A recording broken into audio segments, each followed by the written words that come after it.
been eating baked stuffed apples since I was a kid, but usually they're stuffed with sugar, nuts, things like that, a little bit of butter. But I thought, gosh, apples and pork go so well together. Pork sausage or turkey sausage in this instance. Why don't I stuff an apple with turkey sausage? Put in some sharp Vermont cheddar cheese. That'd be really good. Some onion, gonna be super flavorful.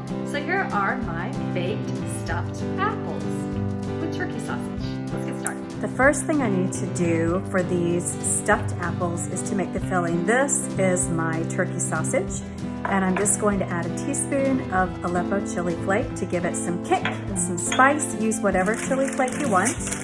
I'm going to add 4 ounces of grated sharp cheddar cheese. And then the part that I hope I don't cry on, I'm going to just grate in an onion, half of an onion, yellow onion. Grating it gives this really great moisture, and it saves you from the chopping. And then you just need to stir this all together. And you might need to add a little bit of salt, but that's all there is to this.